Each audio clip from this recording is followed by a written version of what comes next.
Hello, you beautiful nerds. Welcome to the Drunk Banthas channel where we talk about sci-fi, fantasy, horror, and all of the popular art that we love. Also, we do it drunk. I'm joined as always with my brother Bill. How you doing? I'm doing fantastic, baby. How's y'all's doing out there in nerd land? So today we're talking about the season 5 finale of Rick and Morty. We're mostly going to be talking about the finale, but we're going to be talking about the season as a whole at first. So, what did you think of this season, compared to previous seasons? Did you like it? I thought this season was total dog shit. No, I'm joking. That is what we call a tease. It's comedy I'm and a tease. giving you comedy. But yeah, no, man. I thought it was a freaking amazing. It was probably one of my favorite seasons. I don't think a lot of people feel the same way online, but Really? I myself am intelligent. So I like it. I like seeing it grow. I like seeing the different points of view and different ways they try to juxtapose societal norms and shit like that. So I like the whole thing. Yeah. When Rick created that I'm just talking about the last two episodes really were my favorite for sure. But when Rick created that little monster that absorbed pain because he liked it, yeah, right. and it somehow made Rick invincible, and he was just killing everybody. Yeah. That was so weird. That was so But odd. it was so fucking hilarious. And he was just making all the noises. Oh, oh, oh, That was oh. so gross and so weird. I was like, oh. I was just like, Morty, he likes it? Yeah. He was like, it's a metaphor for capitalism. It was like, I was like, well, I got to go back and watch this later to find out why this is a metaphor for capitalism. Right? Yeah, I really liked this season too. More so than last season. I feel like there was more, maybe just felt like there were more memorable episodes. If the last episode or the finale or last 4 episodes aren't my favorite, probably the Planetina episode is probably my favorite because that one was really good. If that is your favorite episode, you are strange to a certain degree. I'm just saying, in general, yeah, you're strange. It was a good episode, though. I really liked it. It was hilarious. Man, that was a weird episode. Yeah, that was a really weird There was one. there was a lot of what you call it, child rape in that movie. I mean, that episode, because Planetina is a grown ass woman. I guess so, but this is And also not the they play He's pretty 13. they play pretty fast and loose with everyone's age as far as No. sexual. No, I'm talking about in all the other seasons. Summer's had sex with people who are grown adults. She had sex with Morty's adults, had sex sex with adults as well. She had sex with adults. So I don't Yeah, think remember Morty when hasn't had they sex went to with the Mad Max universe and she was having sex with that dude with the mustache? I don't know how for, old that months? dude was. See, I don't know how old he was. I think he had a mustache. I think it's pretty fair to assume that he was a grown ass adult. And Morty's had sex with all kinds Summer of different. 17 though. That's literally legal age in some states. So it's weird. That's a weird thing. It's legal. I think it's legal age in California. So but anyway. Yeah, The point is, 13 is not the legal age anywhere in the United States of America, and that boy was fucking Planetina, who has children who are at least 30, 40 years old. So yeah, that was weird. That That was one a weird. was a little strange. That was a weird aspect of that show, but I feel like they do weird shit sexually with all these characters. Yeah, all but the time. they never did that. That was what was weird to me. But nobody ever thinks it's weird when little boys are having sex with women. They always think it's weird when. No, you know what I'm saying? Culturally, people don't ever think it's weird. They always go, well, hey, he's a lucky guy. Actually, I guess that is true because there's that weird fucking TV show called A Teacher on Hulu where it's just all about basically statutory rape, but I think they're trying to make it sexy. I haven't watched the show. Maybe I'm judging it like from judging a book by its cover, but it is. You sound like you sensationalizing it. Look, it is. That's how they're advertising it. Then welcome to America. But yeah, like I really did really like this whole season. It did feel like it was more emotionally it was like really emotionally rich, despite like how silly all the episodes were. Like there were a lot of moments where they really delved into how toxic the relationship is between Rick and Morty. Like pretty much the last 4 episodes is all about them breaking up and getting back together, which I really dug. I like how they delved into that, but still managed to keep it light and silly. Had that whole anime opening for one of the, I think it was the finale where they had the opening with Rick and the two brothers. Samurai Jack opening. Yeah. And with some crazy Korean song that was actually the Rick and Morty theme. It was just like some Korean lady singing it. They just paid some Korean lady to just sing some song. That's how you know they're getting a lot. They got a lot of money. Yeah, they definitely got a good budget this season, and it showed in the animation and the animation there was one thing I did like. Sure. It has really become very popular, like kind of infamous at this point. It's kind of the show of like definitely the animated series of this generation. Like everybody loves Rick and Morty. Although I think that has like everybody has forgotten about my fucking show Archer. Yeah, Archer is incredible, and it is like it's incredibly well written. For whatever reason, never got the infamy that. Because it's also a very intelligent show. Yeah, it is incredibly well written. It kind of always surprises me how famous Rick and Morty got, considering how smartly written it is. Yeah, that's because they avoid stuff like, oh, who do you think I am? Todd Billingsley? And then you have to like fucking Google who the fuck Todd Billingsley is. Yeah. But I will say right now for everybody listening, you can stop right now. I don't know who Todd Billingsley is.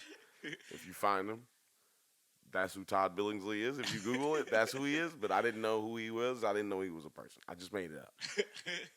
These are examples, people. But yeah, you gotta go Google who they are, and then you don't really, you know what I mean? Like, people don't really think that way. But Rick and Morty, you can just sit there. It's so ridiculous. You can just sit there. It's like butt and dick humor. You know, it's like, that's always going to be funny. We just always do that. We just always go there. Right. You know, and boom, we hit the funny. Like, they don't try to do too much. They're not reinventing the wheel. Even though I guess Dan Harmon's storyboard is a reinvention of a wheel. So maybe they did reinvent the wheel, but, you know, it's nice. It's still circle. Yeah, I do appreciate their way of balancing, like, you know, the weirdness and the silliness with the heavy situations. Like, you know, you can have an episode where Rick is killing a room full of people as a pickle, which everybody will enjoy. But then they also delve into mental health and, like, you know, how narcissism and all that other good stuff. Yeah. So it actually, that's a good segue about the finale. Really, a lot of silliness and crazy sci-fi shit going on, but also it's pretty deep. What do you think of the finale and like all the implications of the Rick and of the evil Morty and how he did what he did? I thought it was very Simpsons like. Like the style of the writing, like is always very Simpsons-like because obviously everyone there has been inspired. All of us have been inspired by Simpsons over the last 33 years or whatever it is. Right. So, but like how the Simpsons like to like start out with some like arbitrary, like beginning, like our hero goes on this journey that actually he doesn't give a shit about, but then he thinks he does. He gets what he wants, what he thinks he wants, but he doesn't want it. Then he has to then he finds out what he really wants, and then that's when we get to the third act, and then the third act is like when he like gets what he wants, what he really wanted all along. Right. It's Yeah, like, I didn't even think about that, but it does have that kind of structure to oh yeah, that's the Dan Harmon will. it. And so with that, I'm like, oh man, I like how they really set it up, like how they really went way left field Mm. and then ran all the way back around to right field and then somehow ended back up in left field again. Like, Right. and if you don't know what I mean, people, then that's what I'm trying to say. Like, what the fuck just happened? How the fuck did we get to Evil Morty from fucking crows, man? You know, like he was obsessed with crows. Like, we're just doing this crows thing. We're really gonna do this crows thing into a second episode. That's Yeah, what we're it's doing. crazy how they managed to stretch out the two crows thing for Two so crows. long. This is really, yeah, like Rick said, I'm really getting my shit kicked in by this fucking two crows bit. Like, it was like, I was like, yeah, really? That's how I feel right now as a viewer. Like, what the fuck is going on? Yeah, that whole bit was ridiculous. I was surprised it went on for as long as it did. And if you've ever seen the Scientology documentary on HBO Max or HBO, there's the dude from the Chicago PD. Oh yeah, He's like, I had my head looking back in my own head, looking back in my own eyes, thinking, look at my ass.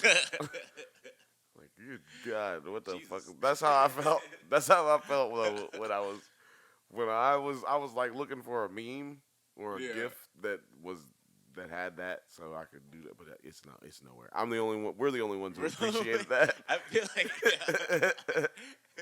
We're the only ones who appreciate that moment in time. So if you haven't seen it, go watch it. Make a GIF of that. A GIF. Make them memes. I need to see it, man, because I was looking back in my own head, looking back in my own eyes, thinking back in my own head. Looking through my own ass. Looking through my ass from the back of my head.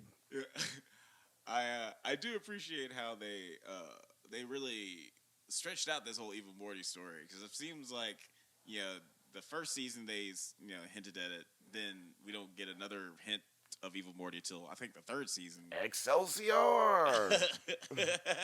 Season 1, episode 9, I think it was. Yeah. And then we don't really. I think it was season 3 where we had the Citadel episode where he becomes mayor of the Citadel. Mayor of the Citadel. And then we don't talk about it again for 3 more seasons. Yeah. So I really liked it. I like how they did it. I like how they didn't talk about we talked about this off mic, as they say in the professionals. As they say in the biz. Yeah, the biz. I said the professionals. Like we're prostitutes. I used to use this gun. Oldest profession. I used to use this gun when I was a prostitute.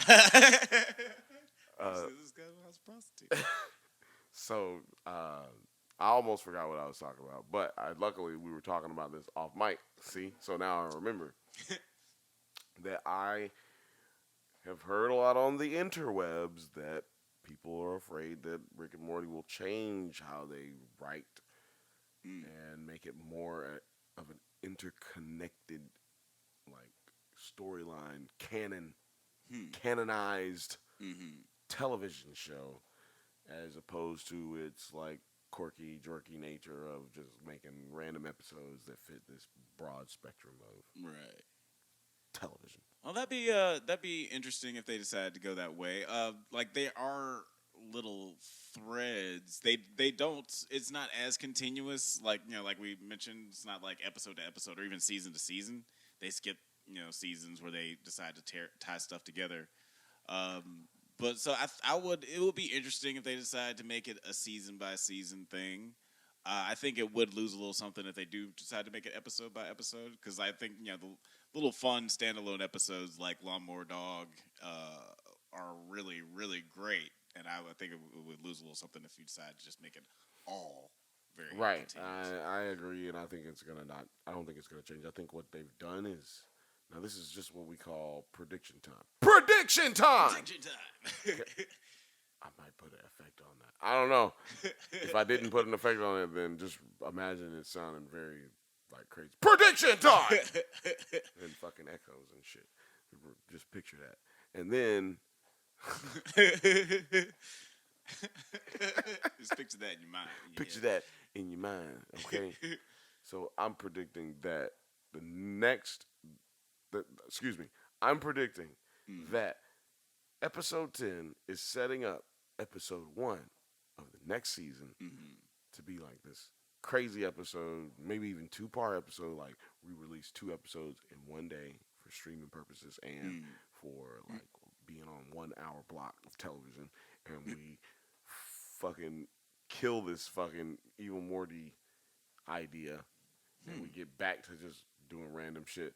It's like, well, we killed him, Morty. We did it. We saved the world again. Look, and now we get to do whatever the fuck we want to do because we're Rick and Morty, and we do Rick and Morty stuff, and this is what we do. Right. And we're gonna do another season, and then we'll convince people to give us money, and they'll give us money, and guess what? And guess what? We'll be rich. We're rich. We'll be richer than we are now, and we'll sell out to everybody. And we'll do advertisements for all the companies. We'll be rich. I think that's what's gonna happen. That is a solid prediction, because that wouldn't be the first time that they've like sort of trolled the audience, and because I think it was this between season 3 and 4 when Rick went to went to jail, like the like if there were all these predictions of like what was going to happen to Rick and how like if the whole season was going to be about him getting out, but like they pretty much before the real season was started, they put out the first episode and it was just Rick breaking out in this it was a really great episode. They actually released that episode without telling anybody they were going to release an episode as well. That's right. Yeah. So they just came out with a random episode like, yeah, nerds, you're wrong. Right. Shut up, nerds. We'll see you in 7 months. Right. And it was all wrapped up. You just love this shit. Love this shit. Yeah, you fucking love this shit. Yeah. And then they just left us. It's actually like a bad relationship. Yeah, it's kind of weird how like that. But yeah, like that's a solid prediction. I think that they'll probably just come back, wrap everything up in like 1, maybe 2 episodes, like an hour-long episode, and yeah, everything will be pretty much how it was. But yeah, maybe 2 hours. Is that what you said? I was maybe like a 2-part episode, like you were saying. Okay, I was about to say, did you say 2 hours, dude? I would fucking love that. That'd be great. I don't really like you, as you know. I don't really like do popcorn stuff, but like, dude, I would go buy popcorn for that. Yeah, I would watch a Rick and Morty movie. I would get movie popcorn and shit, and I don't own a microwave. I'd have to go buy a microwave, but I would do it. I would go buy a microwave for 2 hours of Rick and Morty. Right. Speaking of Rick and I was kind of expecting that whole Christopher Lloyd thing to be like a thing in the finale. Like I was like, oh, are they gonna go to like a weird universe where there's like live action Rick and Morty? But that never really happened. I guess it was just a promo thing. That was a solid Christopher Lloyd. You guys can't see it, but I almost fell out of the chair laughing at myself doing a Great Scott! 1.21 gigawatts! Like, Morty would be like, what the fuck is going wrong? What the fuck is wrong with Rick? I think maybe that's like a final series finale type thing. If you ever see such a thing. I think that would be more of a series finale type thing. Like, it'd be so big and take away from so much of the show. Yeah. It would just be like, well, essentially jumping the shark. Yeah, for if you do something like that, and then just wait for the very last episode for something like that. Like, this is on schedule. And, it might be on a big board somewhere in the Rick and Morty writing room. But, we're going to get to that. We just hadn't figured out a way to get to it. Like Nimbus. Right, yeah. Nimbus. That was an interesting character. Was that this season? Yeah, that was the first episode of this season. Yeah, It was gross. yeah, it was very very He gross. thrusting his little dingalang in Ugh, the air all the time. But upsetting. what I was really interested in is how we kind of started early in this season with how Beth and Beth and damn Jerry. Oh yeah. Sorry, how we started with Beth and Jerry, like kind of just hey, everything's all right with them. Mhm. That's kind of how they started. Like, look, y'all don't need to worry about Beth and Jerry. Right. We've made you worry about Beth and Jerry for 3 seasons. It was like they're fine. They're fine. They're mostly fine. They're fine. Like, leave it alone. Yeah. Leave it alone. Nothing else is gonna happen. This family is okay. Mhm. They have to be together for this all to work. Right. Which kind of tied into to the last episode. Yeah. Which is like, this is the reason. It's because it's manufactured this way. Because Rick controls the world like Kang the Conqueror. Right. Such a weird revelation. Oh, by the way, another prediction. Prediction time. Prediction time. I, this is ridiculous. But I believe also that Kang the Conqueror is Rick Sanchez. But just two different, like, the storylines are kind of similar. Mm-hmm. I definitely get that. And I think that because there's writers on both sides that have worked for both sides, I think that maybe we're getting little tidbits, little pieces. Or maybe even Evil Morty is actually Nathaniel Richards. Right. Yeah. It is interesting how much that character of Kang and Rick, like how the parallels between those two characters, and yeah, like you're right. Like I think that the showrunner or the head writer of Loki used to be a staff writer for Rick and Morty. So yeah, there's definitely that connection.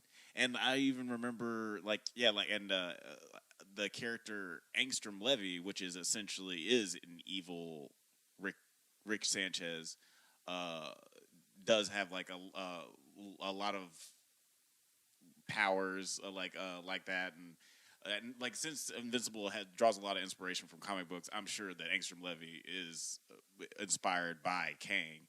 So it's just like I don't know, like you get to see like in that character of Angstrom Levy, you really get to see how evil a Kang character would be in the MCU, because I think he's going to be a little bit more intimidating in these next movies. I think, although like you said, off pod or off mic, whatever, Off camera, off mic, off these nuts.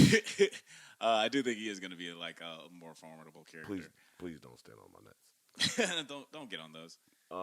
But yeah, man, I just, you heard it here first. That's all we do. We give you stuff before other people give you stuff.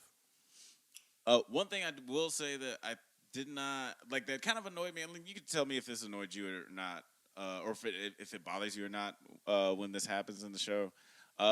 In the finale, I noticed, especially since I went back and watched the first season of Rick and Morty, there are just a lot of moments where Rick and Morty reference the canon as like reference the TV show, as it were.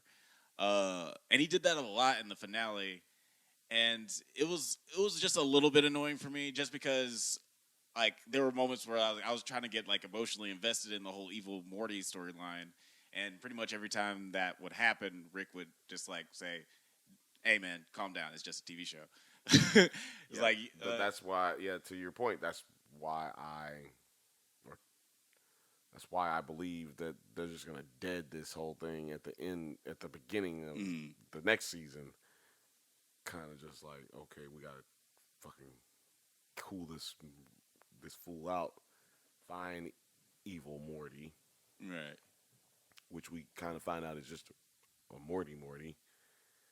He's just a Morty who's done being apologetic, right, and forgiving. Yeah, I like that where they're just like evil Morty, evil Rick. It's kind of like simple as oversimple as oh damn, I can't talk.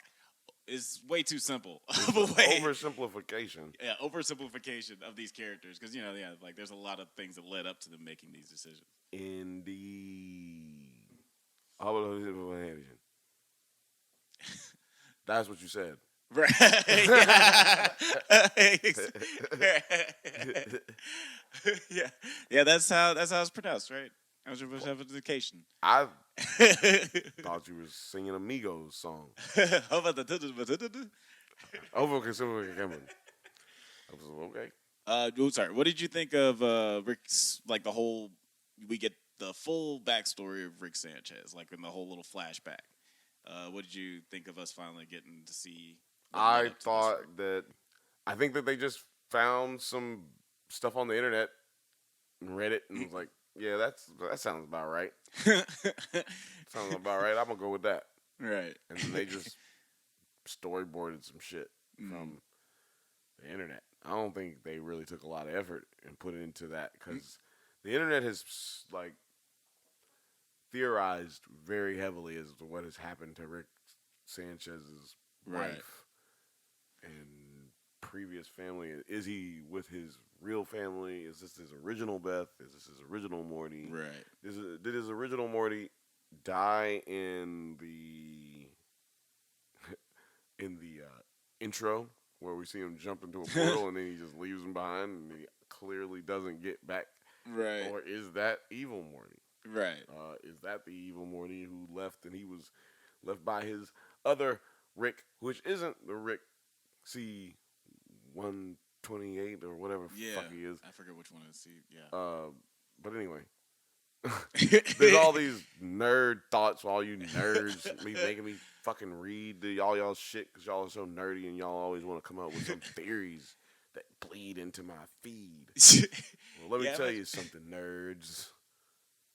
You got what you wanted. yeah. You got what you wanted with that because look, they confirmed all your beliefs. Yes, his family was killed. No, this isn't his original Beth. No, this isn't his original Morty. But he loves them, all of them. Right. He loves all the Mortys and he loves all the Beths and he loves all the Jerrys. Maybe.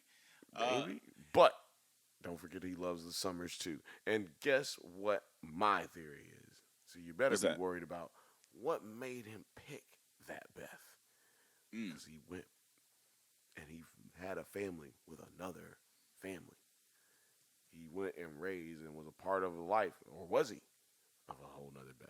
How does he know all the things Beth needs to know about her father if he wasn't actually raising her? He must have been actually connected to this Beth. So, and why? So that's the kind of questions people should be asking. Yeah, for whatever reason, this is the Beth that he chose. Exactly. Yeah. Right?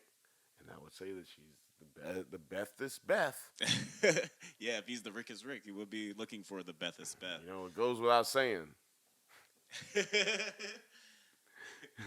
I'm the Rickest Rick, it means you must be the Mortiest Morty. You know? Yeah. I really liked where everything came to a head in this season. Answered a lot of questions, and also left and made it seem like there's a lot of potential for what goes forward. They could be giving themselves a completely clean slate, or inviting themselves open to a whole new host of adventures in a whole new universe. Like it's pretty cool, and they've left the rest of the world time to speculate. It must be hard being a writer for a really popular show like this, and you have to like either ignore what everybody's talking about or pay attention to it, and it probably gets fed into what you're writing. That's got to be the hardest part, is just not paying attention to. I don't think it's the hard. I think the hardest part would be trying to compete with all the best writers in the world sitting in one room, like trying to figure it out. That's what I think that's what Rick and Morty has more than anybody right now, is that they have a bunch of good writers in one room, as opposed to where it's usually just one good writer these days, one good writer and a whole bunch of average, shitty writers. There's so many shows out there these days. There's only so many shows that are gonna have multiple great writers. Yeah. And as opposed to back in the day, there was only a couple channels, and all of the good writers were all in one show. Right. Right. And we all gonna work on this. You don't have that anymore today, and I think that's why it's unique for the time that we're in. So yeah, any final thoughts about the season finale of Rick and Morty or season 5 in general? Yeah, man, y'all need to quit trying to figure out what the fuck is gonna be next, and hey, this is gonna happen, and this is what's gonna happen. No offense to new rock stars, but I mean, like, also no offense to heavy spoilers. Like, you reach, You're reaching. and that's my best heavy spoilers impersonation. Yeah, it's good. I think it's good, and if you don't think it's good, fuck off. But That's yeah, pretty good. these guys, Yeah. they do all these theories. Y'all just need to quit doing theories. Don't you just appreciate the writing? You miss all these other little nuances because you're trying to find some like secret code and everything, like you're Nicolas Cage. Like, Right. just relax. It's easy, man. Easy. Take it easy. Take it easy. Enjoy it while you're there, because one day there will be no more Rick and Morty. Yeah. All things must come to an end. I don't know if they plan on doing the Homer Simpson, Bart Simpson thing. I don't think they plan on doing Right. that. So, you guys better enjoy it while it lasts, because there's no point in trying to predict where it's going. Just ride the wave. Yeah. I mean, I like... Nobody's born on purpose. Everybody dies. Nobody's born on purpose. Can we just go watch TV? Just try to enjoy it for what it is. I like to go back. Like, I enjoyed going back and watching seasons 1 and 3 to like appreciate all the connective ties. But as far as trying to look forward and predict what's going to happen or try to come up with a better TV show, why not just like let the professionals do their job and enjoy it when it comes to you. That's right. Right. That's pretty much it for this episode, guys. Thanks for listening. That's what we do. We do this every once in a while, so go ahead and leave a like and subscribe so you can get updates on new episodes of the pod and new video essays from yours truly. Till next time, stay safe, my little evil Mortys, and may the force be with you.